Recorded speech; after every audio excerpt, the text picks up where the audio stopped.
antes de rehabilitación y nos corresponde ver el tema de hipercorticismo, síndrome de Cushing, ¿verdad? Síndrome de Cushing, así es. Hipercortisolismo, doctor. Perfecto. Equipo 3, ¿verdad? No, Equipo somos 10. el equipo 10.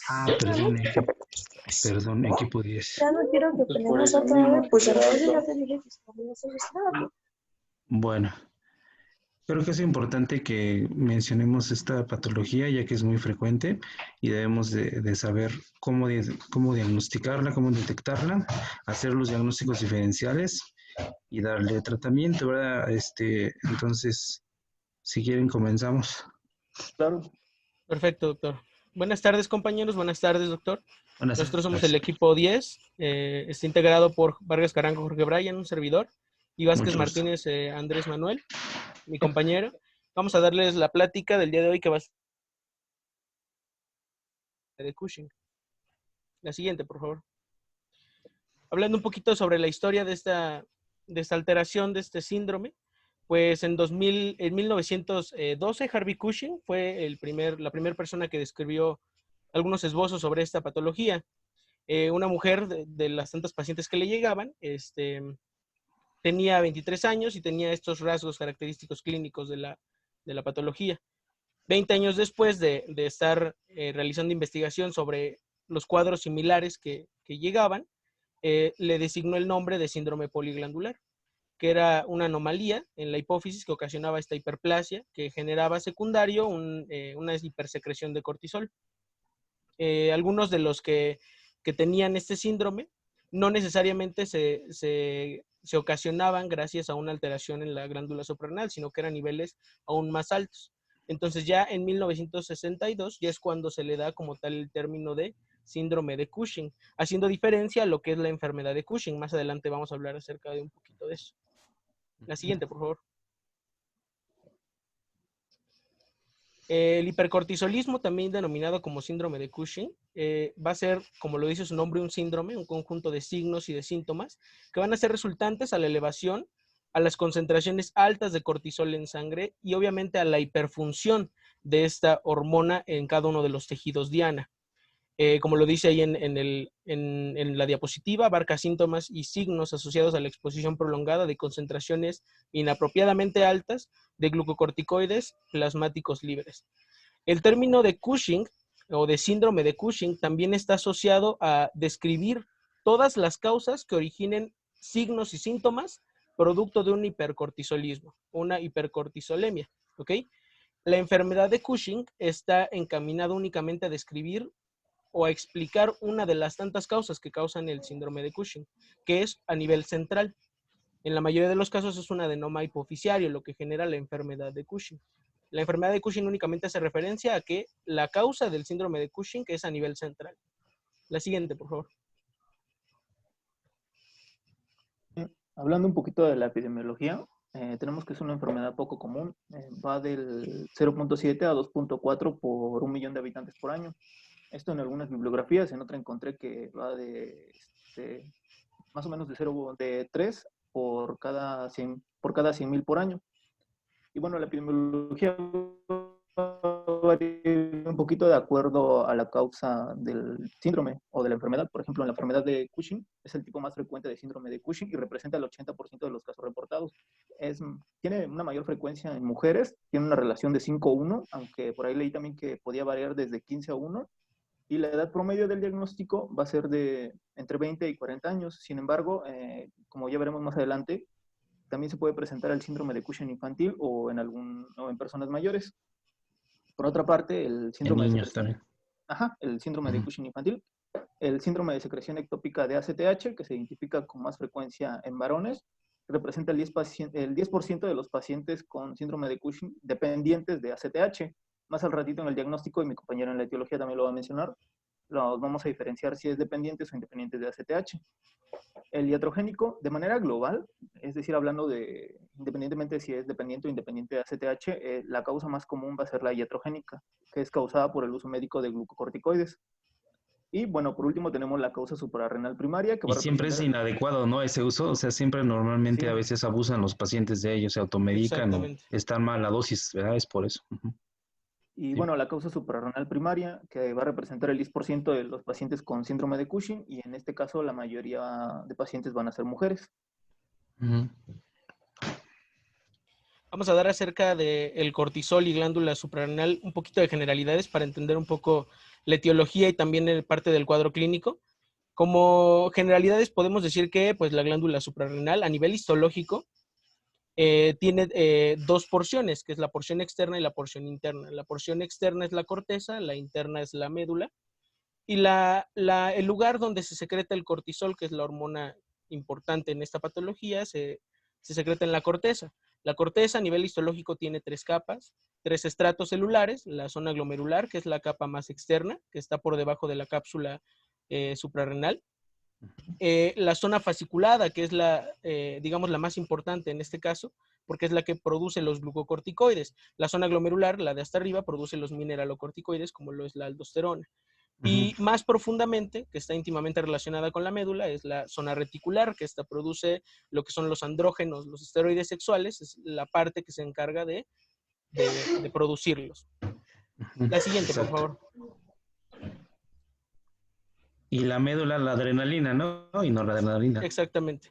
La ¿no? médula, pues, es Los encargada de mineralocorticoides. Ujú. los mineralocorticoides, también las catecolaminas. Las En cuanto al catecolaminas. cortisol, algunas generalidades, pues es una hormona esteroidea producida por la corteza suprarrenal, ya se los comenté, a nivel histológico en el estrato fasciculado. Su biosíntesis pues tiene lugar en esta capa. Algunas bibliografías mencionan que el cortisol también es secretado por la membrana, por el estrato reticular, es decir, la parte más interna de la corteza. Dice por ambos, exactamente. Más de la primera que comentaste, pero sí, también mencionan que de la otra. Ujú. Exacto. Las concentraciones, bueno, la vida media, perdón, va a ser de alrededor de 90 minutos. Es un aproximado. Algunas bibliografías muestran desde 90 de 60 a 90 minutos, algunos de 70 a 120. La media va a ser 90 minutos. La concentración en plasma matutina, que es la que nos interesa porque es cuando se realiza el ciclo circadiano, es de 5 a 25 microgramos sobre decilitro o, convertido en nanomoles, 140 a 690. En un 90%, incluso hasta más, el cortisol, una vez que es producido, sale a circulación, pero unido a una proteína transportadora. Es importante conocer esto porque la mayoría de los auxiliares diagnósticos van a usar como cuantificación la globulina transportadora de cortisol. Realmente es muy poco el cortisol que circula libre sin esta globulina. Bueno, en cuanto a características del ciclo circadiano, va a ser bajo sobre la tarde y va a declinar durante las primeras horas del sueño. Tercera y quinta horas hay un aumento de la secreción, pero los episodios en donde se llega a tener altas concentraciones de cortisol, las máximas, son alrededor de la sexta y octava hora del sueño. Algunos factores modifican este ciclo circadiano, este ritmo circadiano. Por ejemplo, el estrés físico, enfermedad, cirugía o trauma. El estrés psíquico, como lo es la depresión y ansiedad, que son parte del cuadro clínico del síndrome de Cushing. Y algunas otras alteraciones que pongan en estrés el metabolismo y que pongan en estrés al cuerpo. ¿Ok? La siguiente, por favor. Aquí están los esquemas. Del lado derecho tenemos la secreción normal de ACTH y de cortisol.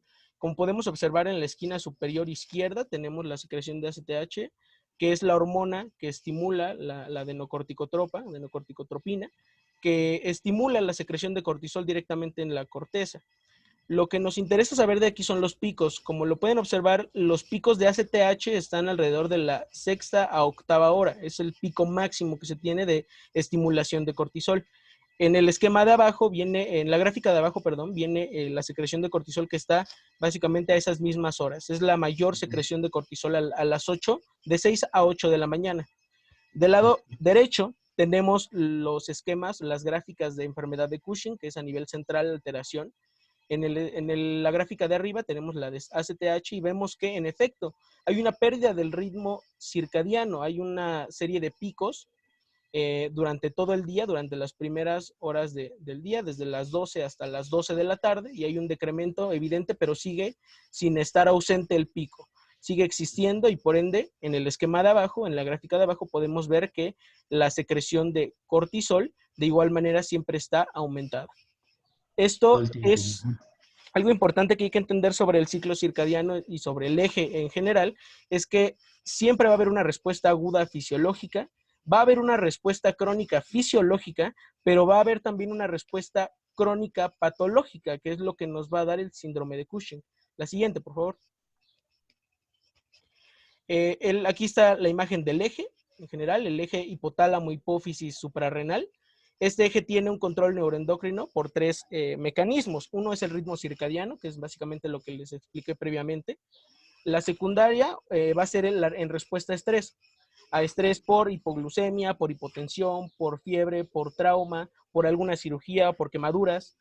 Y la regulación intrínseca que tiene este mismo eje va a ser por un feedback negativo, es decir, concentraciones altas de cortisol producto de este eje van a inhibir a nivel de hipófisis, ACTH, y a nivel de hipotálamo a la hormona reguladora de corticotropina. Vamos a ir con el eje en específico. El ritmo circadiano o momentos de estrés dentro del cuerpo van a hacer que el hipotálamo secrete hormona reguladora de corticotropina. Este efecto estimulante hacia la hipófisis puede verse modificado e incluso incrementado por la vasopresina, arginina vasopresina, que también de manera análoga, de manera aditiva, estimula la hipófisis. Esta produce ACTH, la adenocorticotropa, la corticotropina, y va directamente a los receptores que se encuentran en la corteza de la glándula suprarrenal para estimular y producir cortisol. Y es así como se finaliza el ciclo. Las concentraciones altas de cortisol van a inhibir a la hipófisis, a la ACTH, y también al hipotálamo con la CRH y en menor grado con la arginina vasopresina. Del lado izquierdo tenemos un poquito más allegado cómo es que llega la ACTH a la glándula suprarrenal. Tenemos que, por un lado, tenemos un receptor de LDL, y por otro lado de ACTH. El receptor que se tiene de ACTH es mediado por proteína G, estimulante. Lo que hace este receptor al llegar a la ACTH es estimular a la proteína G, y activa dentro de sus tantas subunidades a la adenidato ciclasa, que estimula la conversión de ATP a AMP cíclico. Y la proteína sinasa, mediante dos vías, va a estimular la producción de enzimas para que se pueda dar la esteroidogénesis, que es el mecanismo mediante el cual se produce el cortisol y los diferentes esteroides. Y por otro lado, estimula también lo que es la esteroidogénesis como tal. Por un lado las enzimas y por otro lado promueve este proceso. La siguiente, por favor. En el esquema de la izquierda está un poquito más, más definido. Del lado izquierdo tenemos lo que es el receptor de LDL, se internaliza y como vemos queda como una gota de colesterol. Lo único que hace falta dentro de la célula es romper ese colesterol. Llega la ACTH del lado derecho, activa la adenilato ciclasa, que convierte ATP en AMP cíclico, se estimula la proteína sinasa C y se llevan a cabo las dos vías. Por un lado, se promueve la proteína STAR, que es la proteína reguladora esteroidogénica, y por otro lado va al núcleo y estimula los CRE. ¿Ok? Estos CRE aumentan la transcripción de proteínas y de enzimas que van a contribuir a la esteroidogénesis, y mediante la proteína STAR se internaliza a esta gota de colesterol ya lisada, con colesterol libre, vaya, y es así como se internaliza a la mitocondria, y se producen de igual manera dos vías. La vía que se va hacia el retículo endoplásmico liso, que produce andrógenos, y la vía que es que sale directamente de la mitocondria, que produce los glucocorticoides. ¿Cuál es la función de la proteína STAR? Transportar el colesterol libre de la membrana externa de la mitocondria a la membrana interna, para que se pueda dar el proceso de la esteroidogénesis. Del lado derecho tenemos, una vez que sale este cortisol a torrente sanguíneo, cómo es que llega a los órganos diana. El receptor de los glucocorticoides es un receptor intracelular, es un receptor citoplasmático. Lo que hace es llegar, unirse a su receptor y activa las proteínas de shock térmico, que tienen la capacidad de transportar este receptor ligando hacia el núcleo. Una vez dentro del núcleo, se produce una dimerización y estimula los GRE. ¿Ok? Que es básicamente lo que hacen estos GRE o GRE negativo, es activar o desactivar procesos de transcripción de genes. Es así como se va a manejar el cortisol. En sus diferentes órganos diana, ahorita más adelante vemos en los efectos, hay una inhibición o hay una promoción de estos productos, de estos genes. ¿Ok? Y es así más o menos como se lleva el mecanismo de acción del cortisol. La siguiente, por favor.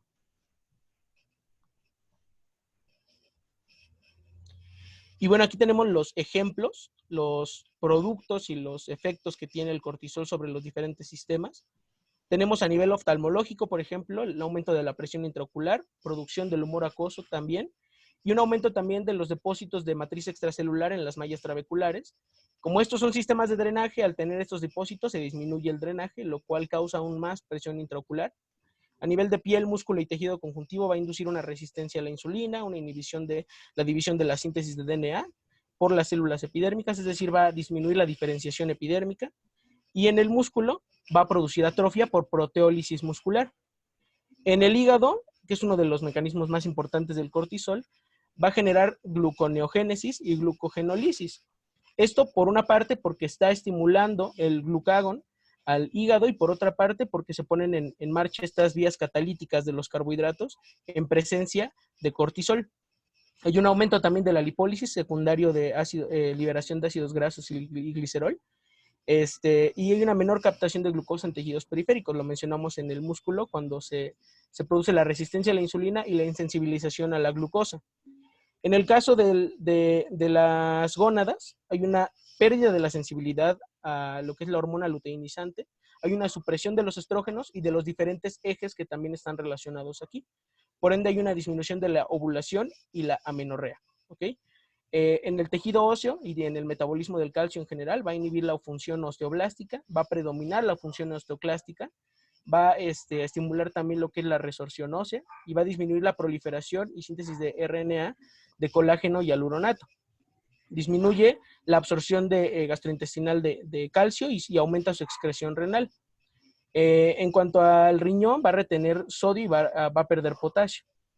En cuanto a lo que es el tejido adiposo, que está en complemento con las vías catabólicas del hígado, va a ser un aumento de la lipólisis, ácidos grasos libres y glicerol.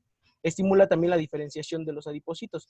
Este dato de la estimulación de la diferenciación de los adipocitos nos va a dar un cuadro, un dato clínico importante, que es la obesidad paradójica. Más adelante lo tratamos más a detalle. Y bueno, en el sistema circulatorio va a ser el aumento de sensibilidad a sustancias vasopresoras, es decir, va a ser una vasoconstricción más efectiva y un aumento de la síntesis de angiotensinógeno. En el sistema nervioso va a causar depresión, euforia, apatía o letargo, y también a la larga, es decir, de manera crónica, va a generar una disminución del crecimiento lineal. En glándulas alternas va a generar una disminución del eje del hipotálamo hipófisis tiroides, va a disminuir también la conversión de T4 a T3 y va a aumentar la secreción de T3 reversa, que no tiene el mismo efecto que tienen las otras hormonas. Dejé el sistema inmunitario al final porque es la característica principal del cortisol, es decir, cortisol siempre está relacionado, o glucocorticoides siempre están relacionados a una inmunosupresión. Y lo que hace el cortisol y los glucocorticoides en general va a ser, primero, disminuir la cantidad de linfocitos, eosinófilos y monocitos. Los monocitos existentes va a inhibir su diferenciación de monocito a macrófago. Y otro efecto que tiene es la disminución de la fosfolipasa A2 y un aumento de los polimorfonucleares. Vamos a ejemplificar todas estas acciones que se tienen. Supongamos que existe una quemadura, es grave, se está generando un proceso de necrosis, hay daño celular, hay daño membranal, hay incluso una pequeña hemorragia. Lo primero que se pone en marcha es la secreción de cortisol, eje hipotálamo, hipófisis, cortisol. El primer efecto es en el sistema nervioso. Se genera nerviosismo, se genera apatía e incluso letargo, dependiendo del grado de lesión. Lo secundario es en el sistema inmunitario. Les comentaba que disminuye la fosfolipasa 2. La fosfolipasa 2 es precursor del ácido araquidónico, que secretan membranas dañadas. El ácido araquidónico, con sus leucotrienos o con sus prostaglandinas, se convierte en un agente proinflamatorio, así como también produce un aumento de la permeabilidad vascular y nos puede predisponer incluso a un shock hipovolémico. Lo que hace el cortisol es bloquear todo ese proceso, produce una vasoconstricción sumada con el sistema circulatorio por un aumento de la sensibilidad en sustancias vasopresoras, hay un aumento del tono vascular periférico, también por medio del sistema cardiovascular se aumenta el gasto cardíaco y se estimula el inotropismo y cronotropismo, es decir, la fuerza de contracción y el número de contracciones por minuto. Después de aquí, lo que sigue es el metabolismo intermedio. Ya que Aumenta la protegimos, presión también. aumenta la presión, exactamente. Ujú. Otro de los mecanismos, digamos, estos mecanismos que les comenté son mecanismos agudos. Lo que van a hacer es proteger al cuerpo de una infección. Aumento de polimorfonucleares, disminución de fosfolipasa 2, aumento de sensibilidad a sustancias vasopresoras. Una vez que ya tenemos al cuerpo aislado de cualquier infección por el aumento de los polimorfonucleares del sistema innato inmunitario, ahora sí empieza a echar a andar mecanismos secundarios que predisponen a un aumento de glucosa en sangre por medio del hígado con el metabolismo interno, aumento de vías catalíticas, aumento también de la lipólisis con aumento de ácidos grasos y glicerol, y una disminución, de lo que es la captación de insulina a nivel de tejidos periféricos. De manera, Resistencia a la insulina, básicamente, ¿no? exactamente, resistencia a la insulina. De manera análoga podemos entenderlo de la siguiente manera. Ya protegí a mi cuerpo de infecciones, secreté polimorfonucleares, que es sistema inmunitario innato. Ahora voy a brindarle energía traducida en glucosa a las células que necesitan, a las células lesionadas, al tejido lesionado. ¿Cómo lo hago? Por una parte, impido que los tejidos diana, insulinos sensibles, capturen esta glucosa, te la doy a las células que tienen esta afección y también genero una resistencia a la insulina. ¿Cuál es el objetivo? Que esta hiperglucemia, esta hiperinsulinemia, la usen las células dañadas. ¿Para qué? Para que estimulen la vía mitógena que se genera por el efecto de la insulina, que lo platicamos previamente. Es decir, producción de proteínas endógenas celulares, producción de diferenciación celular y homeostasis del organismo. ¿Hasta aquí alguna duda sobre los efectos del cortisol o del ejemplo que les puse?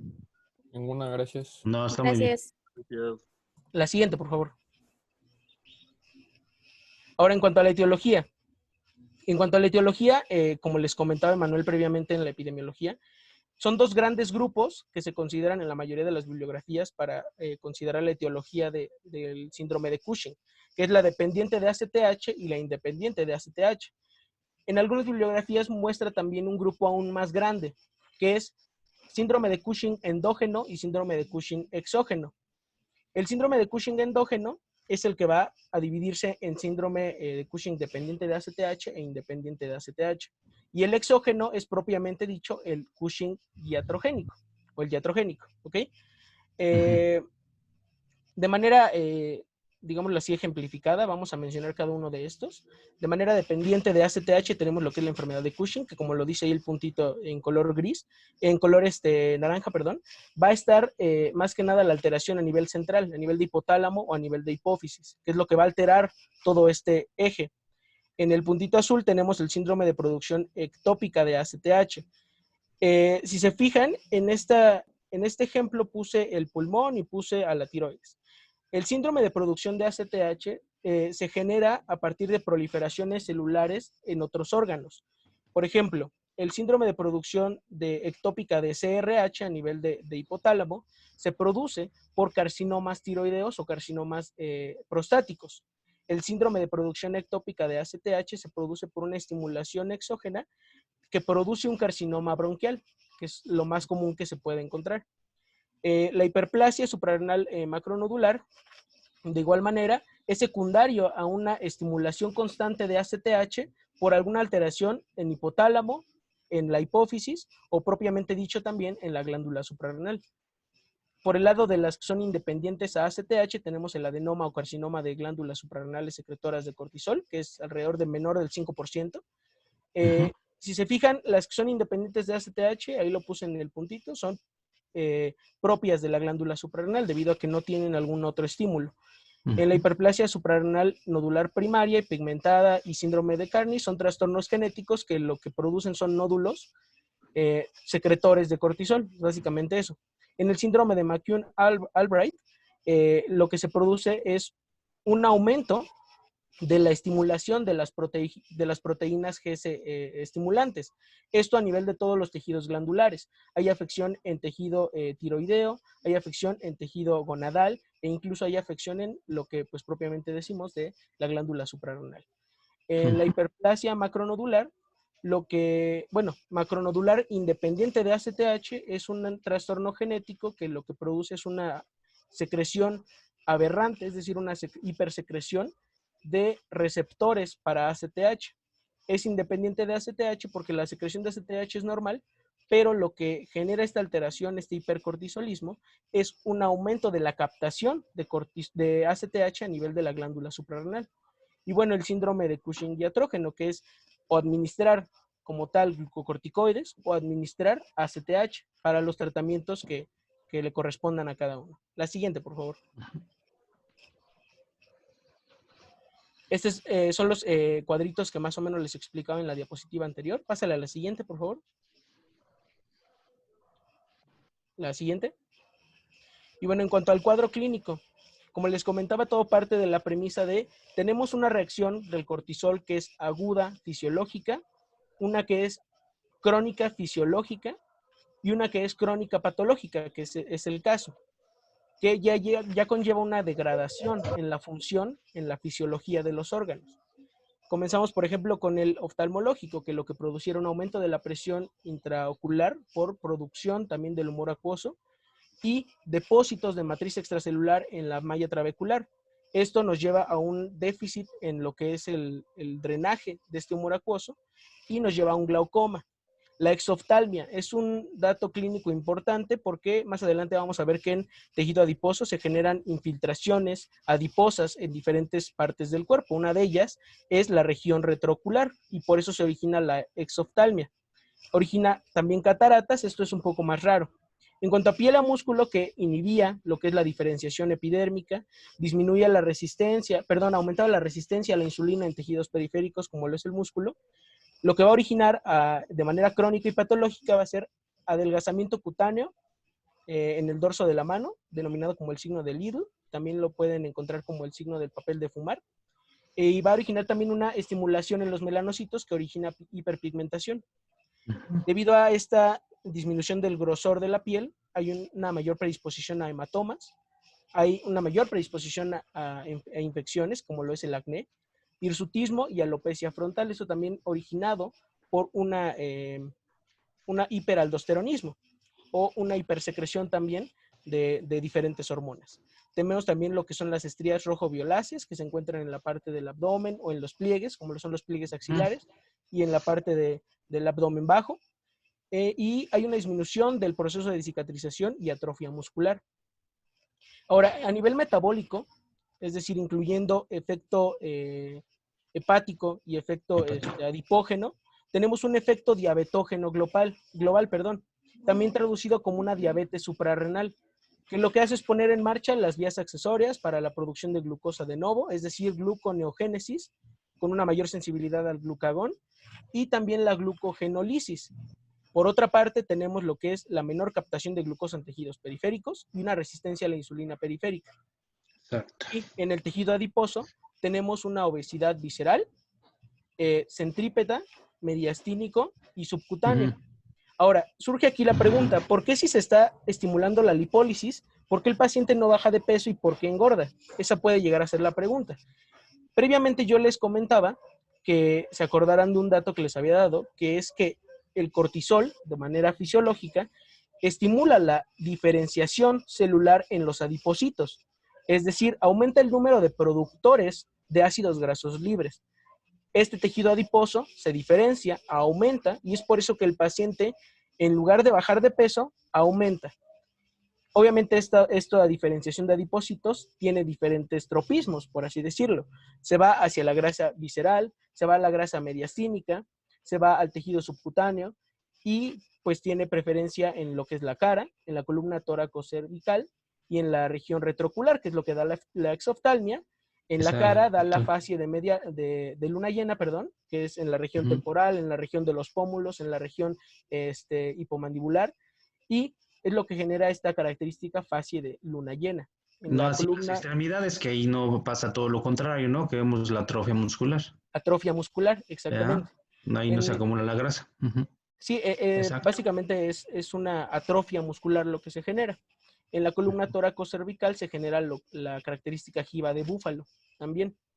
Yéndonos a lo que es las gónadas, hay una disminución del líbido, esterilidad, testículos blandos y alteraciones menstruales, que son las primeras datos clínicos por los que a veces llegan los pacientes, como lo es una amenorrea secundaria o una menorrea.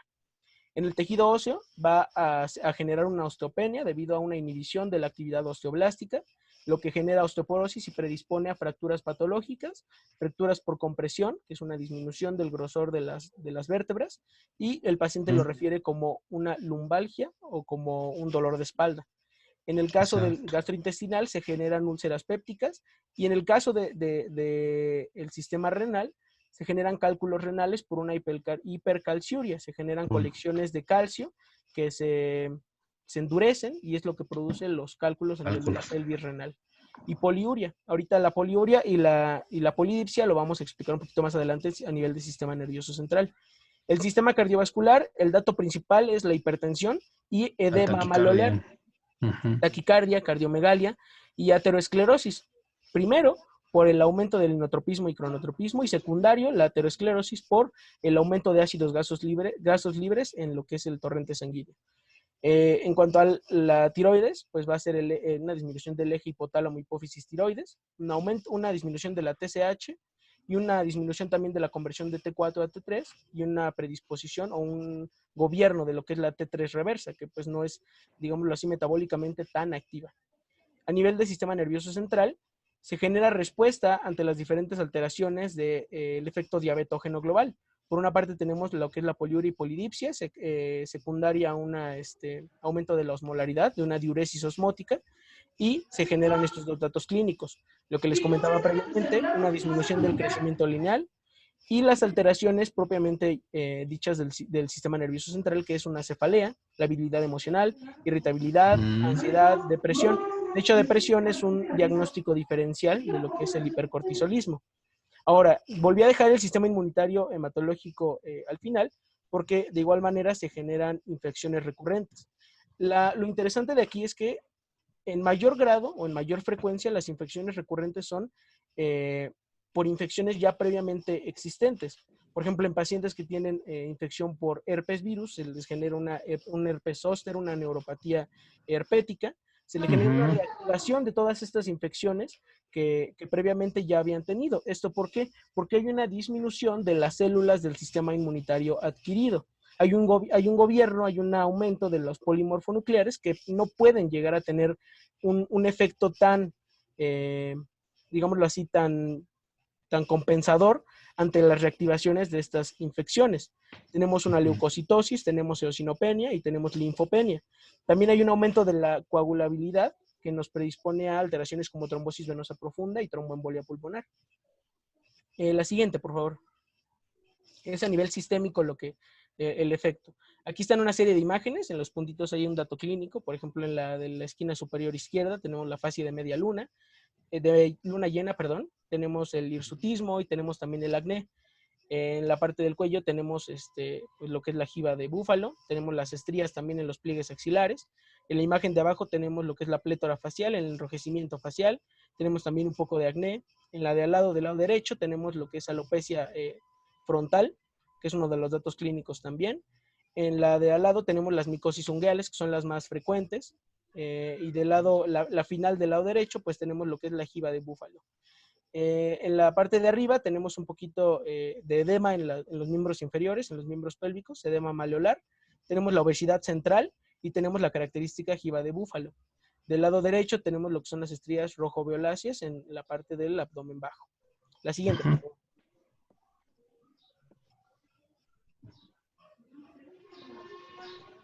La siguiente, por favor. Y bueno, vamos a comenzar a hablar un poquito del diagnóstico, pero antes, para complementar, o bueno, lo que dijo mi compañero, haber revisado que en pacientes que tienen, mujeres, que tienen algún tumor suprarrenal, son las principales que desarrollan estos caracteres masculinos, y por ejemplo, que en pacientes que tienen algún carcinoma de tipo maligno, son los primeros que tienen a tener las complicaciones, como por ejemplo la hipopotasemia, la hipocloremia o alguna crisis hipertensiva. Ahora sí, vamos a pasar al diagnóstico. Como les mencioné hace rato, el diagnóstico el síndrome de Cushing se divide en dependiente o independiente de STH, y de aquí partimos para realizar el diagnóstico. Se menciona que se debe realizar un protocolo de diagnóstico o ciertos pasos para poder tener Bueno, primero para poder realizar pruebas diagnósticas adecuadas y no realizar estudios de imagen o cirugías innecesarias en los pacientes. Las pruebas utilizadas para el diagnóstico y el diagnóstico diferencial son las siguientes. La primera, o bueno, de primer punto tenemos nosotros que diagnosticar el síndrome de Cushing. Una vez, obviamente, ya descartado los glucocorticoides exógenos. Una vez que nosotros ya tenemos confirmado el diagnóstico de síndrome de Cushing, podemos pasar a hacer el diagnóstico diferencial, es decir, mediante la prueba de ACTH plasmática, poder determinar si es dependiente o independiente de ACTH. Y ya dependiendo de esto, podemos realizar otras pruebas para localizar el origen del tumor o alguna otra prueba complementaria.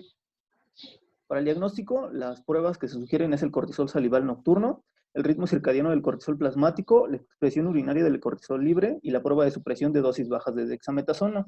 Para el diagnóstico diferencial, es decir, cuál es la causa del síndrome de Cushing, se recomienda la ACTH plasmática, el potasio y bicarbonatos plasmáticos, porque como les mencioné, algunos pacientes pueden descompensarse. La prueba de supresión con dosis altas de dexametasona, la prueba de la hormona liberadora de corticotropina, el muestreo del seno petroso inferior, que este va a ser va a dar el diagnóstico definitivo entre si es un tumor de origen ectópico o si es hipofisiario, una TAC, una resonancia magnética de la hipófisis y glándulas suprarrenales, una gamografía y marcadores tumorales, aunque en la mayoría de las bibliografías no te recomendaban ni la gamografía ni los marcadores tumorales. Ese del muestreo, nada más quería explicarle. ¿Saben cómo se hace ese del muestreo del seno petroso? No, doc. Ah, miren, esa prueba es muy importante. Si no mal entiendo, es con un cateterismo, pero no estoy segura. Sí, esa prueba la ponen como que tiene una alta sensibilidad y especificidad para hacer el diagnóstico, más de un 98%, para saber efectivamente si la lesión es a nivel de la hipófisis, ¿sí? Entonces hay que poner unos cateterismos en la vena femoral, ahí se pone uno, y luego se ponen dos más en el seno petroso inferior del lado derecho y del lado izquierdo. Ya después, una vez hechos estos cateterismos, se toma una muestra basal inicial y se va a dar una dosis de, ¿cómo se llama esto? De 100 microgramos de CRH, ajá, CRH. 100 microgramos de CRH, y se va a tomar la muestra a los 5, a los 10, a los 15 y a los 30 minutos. Ya después, una vez haciendo esas mediciones, se va a hacer se va a dividir, se va a poner un cuadrito y se va a poner la muestra basal, que va a ser la muestra periférica, y las muestras de los senos petrosos.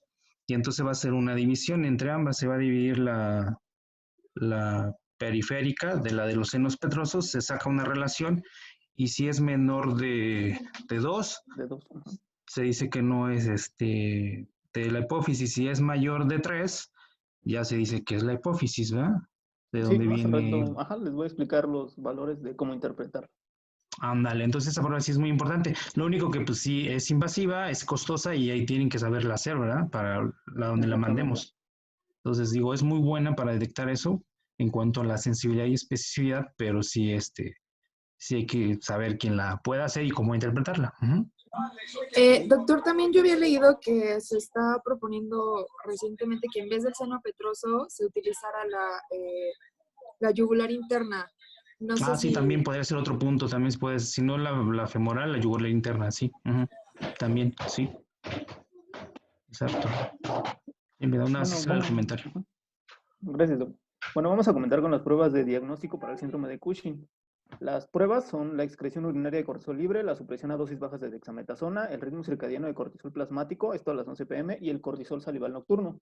La excreción nocturna va a consistir en una recolección de orina, sin la primera del día, y se finaliza con la orina del día siguiente de la primera orina de la mañana. Para esta se necesitan aproximadamente 3 tomas. Lo normal es que esté entre 10 microgramos y 50 microgramos al día. Y va a ser confirmatoria cuando el valor esté 3 a 4 veces su valor. Hay algunas referencias que te dicen que va de los 100 a los 140, perdón.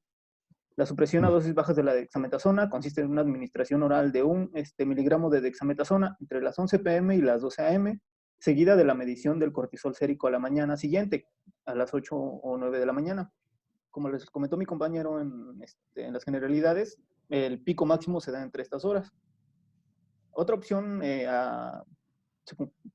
Bueno, de esta es administrar 0.5 miligramos de dexametasona cada 6 horas durante 2 días, que es similar. Y el diagnóstico se va a confirmar cuando el valor sea mayor a 1.8 microgramos sobre decilitros, o 50 nanomoles, o 10 microgramos sobre 24 horas.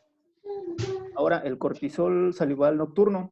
Esta es más que nada una alternativa al cortisol sérico y requiere una hospitalización de 48 horas.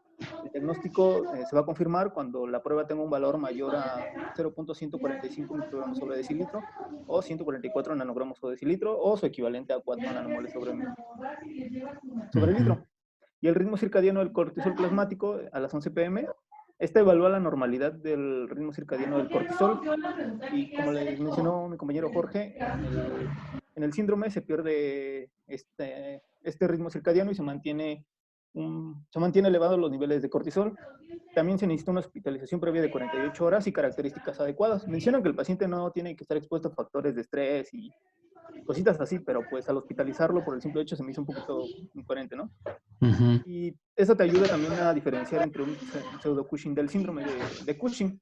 Y el diagnóstico se confirma cuando la prueba es mayor a 1.8 microgramos sobre decilitros, equivalentes a 50 nanomoles, aunque otros autores mencionan que debe ser de 8.3 o 7.5 microgramos sobre decilitro para obtener el 100% de especificidad.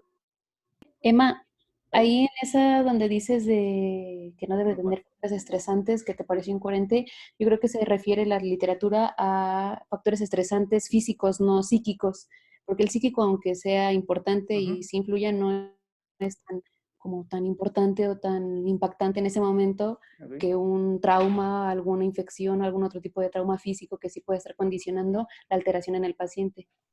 Ok, gracias, Alex. O una cirugía también podría ser, o una inanición. O el ejercicio. Sí, el ejercicio. A eso se refiere más. Ok, perfecto, gracias.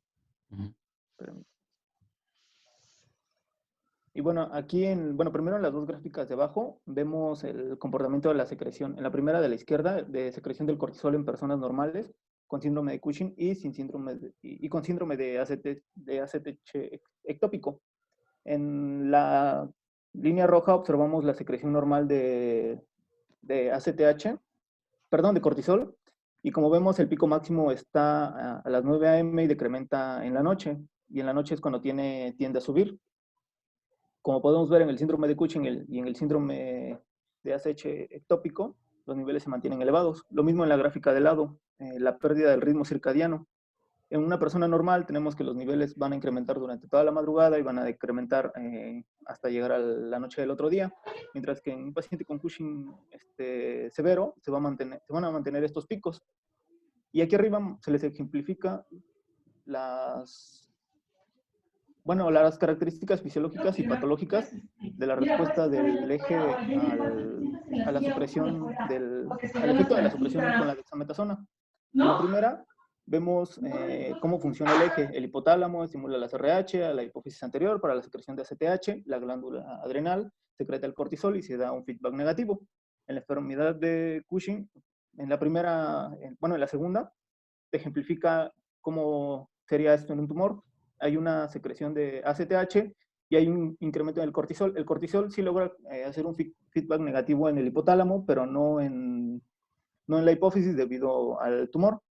Y en el síndrome de ACTH ectópico, vamos a tener que el hipotálamo estimula la hipófisis y la hipófisis a las glándulas adrenales de manera correcta, pero al haber un tumor que es ectópico, va a estimular la secreción de cortisol independiente de los valores de ACTH. Entonces va a poder hacer una retroalimentación negativa tanto al hipotálamo como a la hipófisis, pero esta no va a poder disminuir los valores del cortisol debido al tumor ectópico. Y en el síndrome de SRH ectópico, como mencionó mi compañero, es un poquito más raro, sucede lo mismo, pero sucede al nivel de la hipófisis. Aquí sí se puede inhibir mediante el feedback negativo a la SRH, pero no al hipotálamo. Ajá, no a la hipófisis. En el síndrome de Cushing adrenal sucede lo mismo. La SRH estimula la expresión de ACTH y el tumor adrenal, al no poder regularse porque el tumor está en la glándula adrenal, el cortisol hace que incremente SRH y ACTH y no se pueda contrarregular. Ahora, esta es la respuesta, abajo a dosis bajas y altas de dexametasona. Las líneas punteadas significa que está inhibiendo. Aquí, como podemos ver, la dexametasona puede inhibir todas las vías del CRH, del ACTH y del cortisol en el feedback. En la dexametasona, lo que intentamos, como el nombre de la prueba lo dice, es la supresión del eje, y lo logra de una manera normal. Esto en el caso de la enfermedad de Cushing, en un adenoma hipofisiario. En el caso de un síndrome de ACTH ectópico, la dexametasona no puede inhibir los valores no puede inhibir la secreción de ACTH de un tumor ectópico, como sí lo puede hacer de un tumor o de un adenoma en la hipófisis. Por ello es que se mantienen los niveles tan altos de cortisol en la prueba. En el síndrome de SRH ectópico, aquí sí se puede haber una supresión y se logra una característica fisiológica de la inhibición. Por último, en el síndrome de Cushing adrenal, aquí al haber una inhibición de SRH y puede haber una inhibición de SRH y del ACTH a nivel hipotalámico y de la hipófisis, pero como el tumor se encuentra a nivel de las glándulas adrenales, sigue incrementando el cortisol y no disminuye. Y bueno, ¿aquí quedó alguna duda? Ninguna, gracias. No, Emma. Ok, gracias. Bien. Está bien, Doc. Las otras pruebas para el diagnóstico diferencial, es decir, una vez que ya nosotros tenemos determinados los niveles de ACTH, es la supresión de dosis altas de dexametasona. Como les comenté, los tumores hipofisiarios son los menos autónomos de los tumores causantes del síndrome de Cushing. Es por esto que unos sí se pueden suprimir y los otros no. Así que las dosis altas de los esteroides suprimen la secreción de los tumores hipofisiarios, pero no la de los tumores ectópicos. La prueba con estímulo de SRH, la mayoría de los tumores ectópicos productores de ACTH no expresan receptores para SRH. Entonces, puede diferenciar la enfermedad de Cushing de un tumor ectópico. Esto es lo que nos comentaba el doctor. Se utiliza SRH ovina de 1 microgramo o la humana en 100 microgramos intravenosa. Esta se aplica en la mañana, seguida de la medición de ACTH cortisol desde los 15 hasta los 60 y 120 minutos. Y el diagnóstico de la primera, perdón, no se los mencioné, es cuando el cortisol está arriba del 50% de su valor. De esta es del 35%, cuando el valor está arriba del 35% a los 15 y 30 minutos, y cuando el cortisol es mayor al 14 y 20%. Y lo que nos comentaba el doctor del muestreo del seno petroso es la que mayor tiene capacidad para diferenciar entre un tumor hipofisiario y un ectópico. Da la localización de la lesión pituitaria al definir los gradientes de lateralización con el estímulo hormonal. Y bueno, se hacen un cateterismo de los senos petrosos inferiores y se hacen las mediciones basales y posestímulos con CRH de 100 microgramos intravenosa para calcular el gradiente de ACTH a los 0, 3, 5 y 10 minutos hasta CRH y los 30, perdón. Y el diagnóstico, si el gradiente basal de ACTH petrosa vena periférica es mayor a 2 veces el valor de referencia o mayor a 3 veces, si se obtienen valores menores, la posibilidad de que sea un tumor ectópico es muy alta. Sin embargo, si son mayores, es indicativo de adenoma. Ahora, las pruebas de imagen. La primera es la resonancia magnética, que es el estudio de elección para el adenoma hipofisiario, la enfermedad. Permite detectar hasta el 60% de los pacientes. Menciona que es hasta el 60% de los pacientes porque los microadenomas en T1 no captan el medio de contraste y no son visibles. Mencionan que a pesar de que las células corticotropas se encuentran centrales, el tumor en la mayoría de ocasiones se encuentra lateral. Mencionan que las lesiones adrenales adenomatosas y el carcinoma se identifican de acuerdo a la densidad que tienen.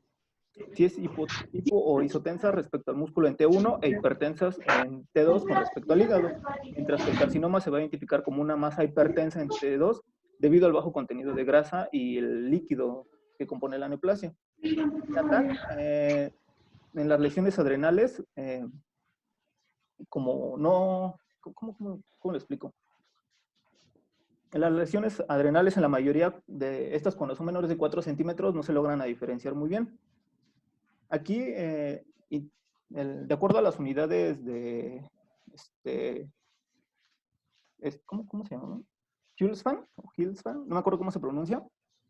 Es indicativo a la malignidad o no. Si son menores de 10, indica contenido lipídico y se descarta la malignidad. Sin embargo, si estas son mayores a 10, se realiza la fase contrastada por el indicativo de la malignidad. Por otra parte, una hiperplasia micronodular, hay una conservación de la arquitectura de la glándula con un aumento ligero del tamaño. mientras en una hiperplasia macronodular hay un incremento del tamaño y por ende una pérdida de su arquitectura. Aquí en estas imágenes, en la primera, en la que tiene la letra de A, Ya, mi amor, ya son las 7. te muestran una... permítame.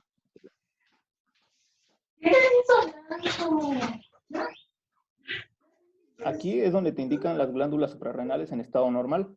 Ajá. En la B es un adenoma córtico suprarrenal derecho. Si me parece es exactamente esta cosita que se ve aquí. Ujú. En la C te muestra una hiperplasia suprarrenal bilateral por el exceso de estimulación de ACTH, que te lo señala con estas cosas que están aquí. Ujú, exacto, una hiperplasia. Ajá. Y en la D es una hiperplasia macronodular bilateral que se distinguen aquí. Con las flechas, exacto. Esas, ajá.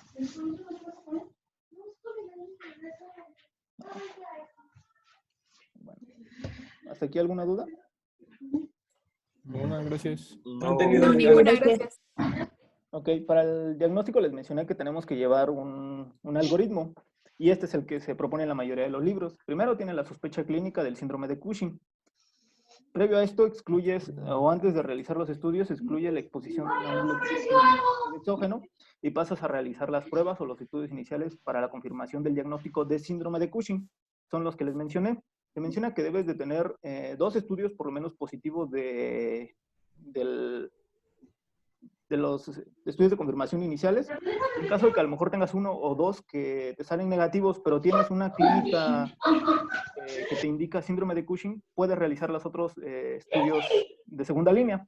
Los de primera línea es el cortisol libre urinario, las pruebas de supresión débil con dexametasona, también llamadas pruebas de Nugget, el cortisol salival nocturno, y las pruebas de segunda línea, en las que tenemos el cortisol sérico nocturno y la supresión débil, que es la de Lidl más RH. Esta es supresión débil porque les mencioné que las podías dosificar en cada 6 horas por 0.5 miligramos de dexametasona durante 2 días. Si esta prueba es positiva, pasas a hacer el diagnóstico diferencial, es decir, pasas a determinar ACTH plasmática.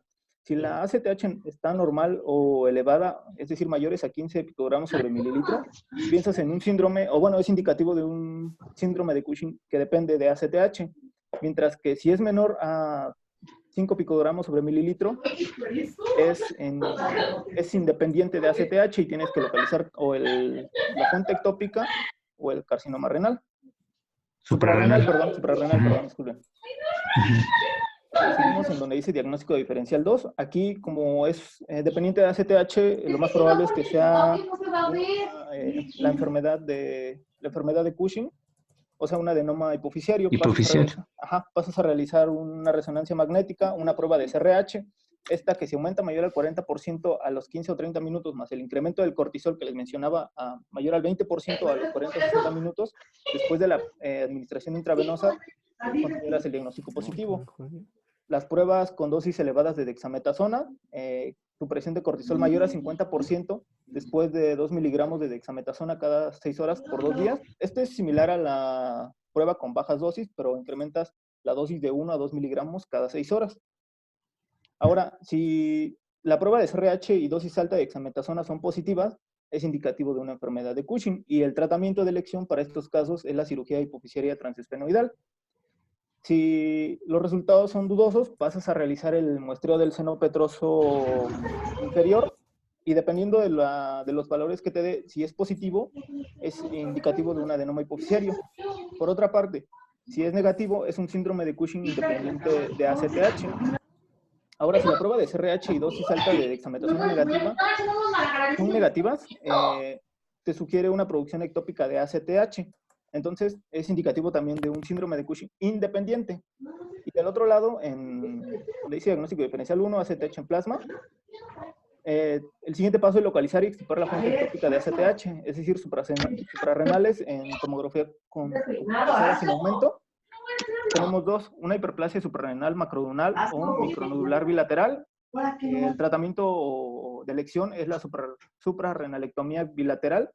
Y si es una tumoración suprarrenal unilateral, se hace el estudio del tumor suprarrenal y se hace una suprarrenalectomía unilateral. Aquí ya no les comenté, pero la mayoría de los tumores ectópicos son carcinomas pulmonares microcíticos y por lo regular tienen un mal pronóstico y cuando se detectan es porque las complicaciones del tumor ya están un poquito avanzadas y el tumor igual. De ahí, aquí se mencionan otras de las localizaciones. Ahora, es importante excluir factores que puedan afectar el resultado de las pruebas, como lo es la recolección incompleta de orina de las 24 horas, la inactivación rápida de la dexametasona a causa de fármacos que inducen el P-citocromo 3A4, como por ejemplo antiepilépticos y rifampicina, el consumo simultáneo de anticonceptivos que incrementan la proteína transportadora y por ende el cortisol total. Si se tiene en duda, la prueba debe ser repetida después de 4 a 6 semanas de haber suspendido la administración de estrógenos. Y bueno, hay que tener cuidado con los pacientes con el estado de pseudo-Cushing porque pueden necesitar más pruebas para confirmar el diagnóstico o excluirlo. Más adelante les explico un poquito más de eso. Y bueno, los medicamentos que interfieren con el diagnóstico son los que aceleran el metabolismo de la dexametasona o los que alteran el metabolismo. Los que aceleran el metabolismo se menciona principalmente el fenobarbital, la carbamazepina y la rifampicina. Y los que alteran el metabolismo son principalmente el itraconazol y la fluoxetina.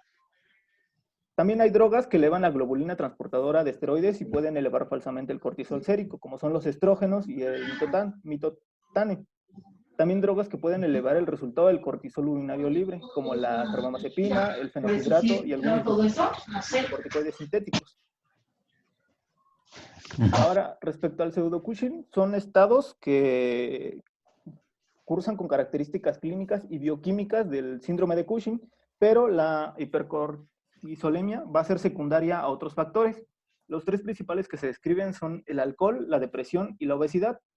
En el alcohol, las cifras urinarias y plasmáticas del cortisol están elevadas y bueno, no se reducían con la dexametasona. Además de que la ACTH plasmática se encuentra normal o disminuida. Aquí se tiene sospecha en pacientes que tienen consumo crónico, bueno, ya en evolución intensivo del alcohol, así como signos químicos o clínicos de una hepatopatía crónica. Aquí se piensa que hay una hipótesis de por qué causa esto. Es una hipótesis de doble impacto. La primera es la hepatopatía crónica y la otra es por el alcoholismo. Y bueno, la prueba de elección para estos pacientes es la supresión del alcohol, tras lo cual el cortisol a las 12 horas es indetectable a los 5 días. Los otros 2 casos es la obesidad y la depresión, como ya nos comentó mi compañero. Pero pues aquí puede haber de 2. Pacientes deprimidos pueden manifestar las anomalías hormonales del síndrome de Cushing y a la inversa, pacientes con síndrome de Cushing pueden estar deprimidos, así que se menciona que hay que tener cuidado con estos pacientes. Pueden tener ambas, exacto. Ajá, exactamente. Y la obesidad, estos pacientes tienen tasas ligeramente elevadas de la secreción de cortisol y se debe por la activación del eje. Pero bueno, el estímulo para la mayor secreción del cortisol es el hipermetabolismo periférico y el mayor aclaramiento del cortisol. Sin embargo, una vez que se corrige la causa de estas alteraciones del cortisol, se hace que desaparezca este estado. Y aquí el test que se recomienda para estos pacientes es la supresión con 2 miligramos de dexametasona y la estimulación posterior con CRH. Y bueno, vamos a pasar al tratamiento. ¿Alguna duda aquí hasta lo que va del diagnóstico? No, doctor, está muy bien. No, compañero, todo bien. Ok. El tratamiento. En general, el tratamiento que se va a elegir en casi todos los pacientes va a ser el quirúrgico, ya sea si es un adenoma hipoficiario o si es algún tumor en la glándula suprarrenal. Solo en muy pocos casos vamos a elegir el tratamiento médico como de elección. Por ejemplo, en la enfermedad de Cushing o el adenoma hipoficiario, para controlar la hipersecreción de ACTH, los métodos disponibles es la hipofisectomía transesfenoidal, que tiene una tasa de curación del 70 al 80%, aunque también pueden optarse por otras terapias como la radioterapia o la inhibición farmacológica de la secreción de ACTH, pero no son tan recomendables como la hipofisectomía. Cuando el tumor es grande y no lo puedes resecar por completo, es cuando haces la radioterapia como otra opción después de la cirugía. O cuando tienen alguna regresión a pesar de la hipofisectomía. El síndrome de ACTH ectópica, pues primero es tenemos que determinar si el tratamiento va a ser farmacológico o la suprarrenectomía bilateral. La suprarrenalectomía es el tratamiento de elección y la terapia dirigida hacia el tumor primario por lo general fracasa en estos pacientes.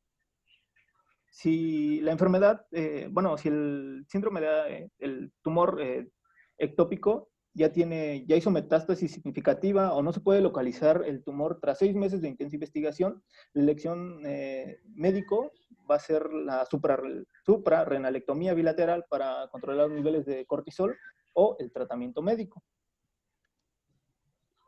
En los tumores propiamente suprarrenales va a depender si son adenomas o carcinomas suprarrenales. En los adenomas, la adrenalectomía unilateral es el tratamiento de elección y tiene un pronóstico excelente. En los carcinomas suprarrenales, el tratamiento es quirúrgico y trata de reducir la masa tumoral y el grado de hipersecreción esteroide. Sin embargo, en algunos casos en los cuales ya hay metástasis y el carcinoma está muy avanzado, el tratamiento médico es el de elección. Aquí se recomienda el mitotano, que es el mejor fármaco. 70% de estos pacientes logran un decremento de la secreción y hasta un 35% alcanza una reducción del tamaño del tumor. Ahora, en una superplasia, una hiperplasia suprarrenal nodular, va a depender si es independiente o dependiente de ACTH. Si es dependiente, puede tratarse como casos de enfermedad de Cushing. Y si es independiente de ACTH, vamos a optar por la adrenalectomía bilateral. Y también se menciona que en casos de Cushing manifiesto y Cushing muy grave, como es el caso de la descompensación de la hipertensión hipopotasémica o una psicosis aguda, se puede iniciar el tratamiento médico de primera opción en lo que se opta o en lo que se realiza la cirugía. Los fármacos disponibles para la terapia para disminuir el cortisol es la metilapona, el ketoconazol, el mitotano y el etomidato.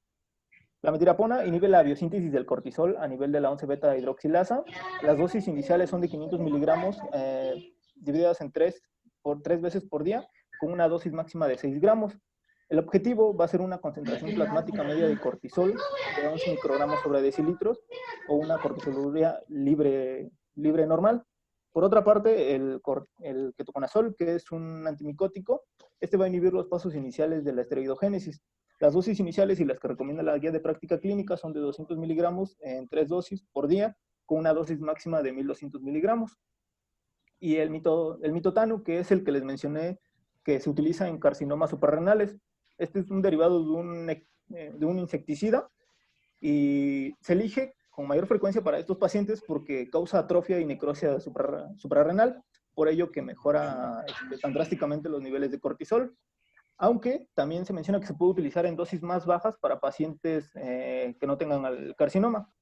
Y la dosis va de 6 a 12 gramos por día, vía oral, en 3 o 4 dosis. Y bueno, no se suele usar tampoco en pacientes con un cuadro más leve por los efectos secundarios que tiene. Y bueno, ya por último, el etomidato, en la mayoría de las bibliografías no te lo referían, pero se usa en casos graves de exceso de cortisol para disminuir el cortisol. Y se administra en goteo intravenoso continuo en dosis bajas no anestésicas. Y bueno, otros tratamientos que pueden ser de utilidad es la mifepristona, que es un antagonista del receptor glucocorticoide. Y en el síndrome de Cushing hipooficiario, los agentes que van a modular la liberación de ACTH, ya sea la bromocriptina o la pasireotida. Perdón, es que no lo puedo pronunciar bien. La bromocriptina va a ser un agonista dopaminérgico y el otro fármaco va a ser un análogo de la somatostatina. Pero realmente esto solo lo encontré en la bibliografía, porque en la mayoría de artículos o libros solo te mencionan los dos primeros, que es la metilapona, el ketoconazol y el mitotano en casos de carcinoma suprarrenal. Y bueno, ¿hasta aquí alguna duda con el tratamiento? Está bien. No. Gracias. No, está bien. Y bueno, ya por último, vamos a mencionar algunas características especiales del síndrome de Cushing, como lo es el Cushing cíclico, el síndrome de Cushing infantil y el embarazo. El síndrome de Cushing cíclico se caracteriza por periodos de producción excesiva y por intercalados con otros periodos en los que hay una producción normal. Esta ciclicidad puede ser o no regular y la causa más común de esto es la enfermedad de Cushing. Y muchos de estos pacientes con la extirpación del adenoma obtienen la curación, una curación duradera del síndrome de Cushing cíclico. Y el diagnóstico se da por la confirmación de al menos 3 periodos de activación-remisión. Es decir, al ser un síndrome de Cushing clínico, el diagnóstico varía un poquito. El síndrome de Cushing infantil, cursa, o bueno, se va a observar una detención del crecimiento. La talla suele estar un poco por debajo de la media. El índice de masa corporal suele exceder la media. Y la mayoría presentan una edad ósea retrasada. Bueno, aquí, si se mantiene la enfermedad o se da en pacientes que están a punto de entrar a la pubertad, hay un aumento de peso, hay un freno puberal, fatiga, depresión, hipertensión, acné y otras características ya propias que se presentan en el adulto. Y esto se da porque los glucocorticoides